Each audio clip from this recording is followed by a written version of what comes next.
వందే మాత్రం. నేను మీ journalist Navata. Welcome to R voice. Vote రాజ్యాంగం మనకు కల్పించిన హక్కు. సరైన నాయకుడిని ఎన్నుకోవడం ద్వారా 5 ఏళ్ళు మన నియోజకవర్గాలను డెవలప్ చేయడంతో పాటు మనకున్న సమస్యలను తీర్చుతూ ప్రజా గొంతుకగా అసెంబ్లీలో మాట్లాడుతూ ఆయా నియోజకవర్గాల డెవలప్మెంట్స్ కోసం పనిచేయాలి. కానీ ఈరోజు ఓటు అంటే, ఎన్నికలు అంటే ఒక వ్యాపారంగా మారిపోయాయి. ఎంతిస్తే ఓటేస్తావని నాయకుడు, నువ్వు వింతిస్తేనే ఓటేస్తారని ఓటరు తయారైపోయిన వైనం కనిపించింది. ఇక తమిళనాడులో అయితే ఓటు అంటే స్టాలిన్ పార్టీకి, స్టాలిన్ ప్రభుత్వానికి ఒక రిస్ట్ వాచ్, పైసలు, శాంసంగ్ మొబైల్తో సమానం. ఇదే నా ఓటుకున్న విలువ. ఒకసారి ఈ వీడియో చూడండి, తర్వాత మాట్లాడుకుందాం. DMK style of purchasing votes, money, watch, Samsung mobile. Is your vote only worth this much? ఆలోచించాలి ఎవరికి వాళ్ళు. ఫస్ట్ చూసారు కదా డబ్బులు. వావ్, 1000-2000 పైసలు ఉన్నాయి. తర్వాత ఒక రిస్ట్ వాచ్, దాని మీద కూడా స్టాలిన్ ఫోటో. అంటే ఇక వాచ్ పెట్టుకొని ఓటేయడానికి వచ్చినోడంతా దానికి వేసినట్టే డిఎంకేకి. బా, శాంసంగ్ మొబైల్.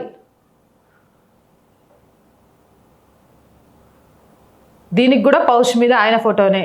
ఇక ఇది ఎవరు పట్టుకొని అక్కడికి వచ్చినా, అరే మన దగ్గర నుంచి తీసుకున్న వాళ్ళు వీళ్ళతో మనకే ఓటు పడుతుందా లేదా అని చూడమని చెప్పడానికి ఇది ఒక అవకాశం. ఇదే నా ఓటుకున్న విలువ. పైసలు, రిస్ట్ వాచ్, మొబైల్ ఫోన్లు. ఇదే రకంగా ఒక ఓటర్ని ప్రలోభ పెట్టడం. అక్కడ ఎన్నికల సంఘం ఏం చేస్తోంది, లేకపోతే మిగిలిన వాళ్ళు ఏం చేస్తారు, అసలు ఏం జరుగుతోంది? ఇదే కనుక జరిగితే రేపు నిజంగా ప్రజాసేవ చేయాలి అనుకునే ఒకళ్ళు ఎవరైనా ఈ రాజకీయాల్లోకి అడుగు పెట్టగలరా? రాజకీయం అనే ఒక ఊబిలో వ్యాపారవేత్తలుగా మారుతున్న రాజకీయ నాయకుల్ని ఎలా చూడాలి? అయినా ఓటర్లను అడుగుతున్నా నేను ఒకటే ప్రశ్న, మీ ఓటు విలువ ఇంతేనా?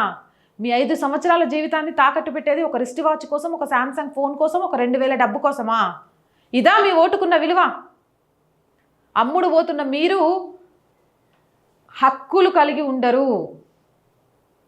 అమ్ముడు పోయిన గొర్రెలతో సమానం. అందుకే మిమ్మల్ని గొర్రెల్లాగా భావించి వాళ్ళు మీకు హామీలు ఇచ్చి మిమ్మల్ని నట్టేటా ముంచుతున్నారు. ఇక్కడైనా వేకప్. ఓటుకు నోటు లేకుండా వేయగలిగే ధైర్యం ఎంతమందికి ఉందో చెప్పండి. అమ్ముడు పోయే గొర్రెలం కాదు మేము అని ఎంతమంది తలెత్తుకొని చెప్పగలుగుతారో చెప్పండి. ఓటును అమ్ముకోకండి, ఓటును నమ్ముకోండి. మీ 5 ఏళ్ల భవిష్యత్తును అంధకారం చేసుకోకండి. ఇంతకంటే నేనేం చెప్పాలి అనుకోవట్లే. జై హింద్, జై భారత్. రోజు చెప్తుందేనండి, R group of channels, R voice, R political, R Samskruthi. 3 మన ఛానల్సే. So please subscribe our channels. Content బాగుంది అనిపిస్తే లైక్ చేయండి, షేర్ చేయండి. అండ్ ఆర్థికంగా ఈ మంత్ శాలరీస్కి, రెంట్ కట్టడానికి, కరెంటు బిల్లుకి, వీటికి చాలా ఇబ్బంది పడుతున్నాం. దయచేసి సహాయాన్ని అందించి ఈ ఛానల్ని నిలబెట్టడం కోసం మేము చేస్తున్న పోరాటంలో మాకు శక్తులుగా బలాన్ని ఇవ్వండి. ఇస్తారని ఆశిస్తున్నాను. ఆర్థికంగా సపోర్ట్ చేయాలి అంటే సబ్స్క్రిప్షన్ పక్కనే జాయిన్ అనే బటన్ ఉంది. 1 to 5 లెవెల్స్ ఉన్నాయి. ఏదో ఒక లెవెల్లో సపోర్ట్ చేయండి. లేదా స్క్రీన్ మీద గూగుల్ పే, ఫోన్పేతో పాటు అకౌంట్ డీటెయిల్స్ ఉన్నాయి. మీకు తోచిన సహాయాన్ని అందించండి. వ్యాపార ప్రకటనల కోసం 8328500576 నెంబర్ని సంప్రదించండి. జై హింద్, జై భారత్.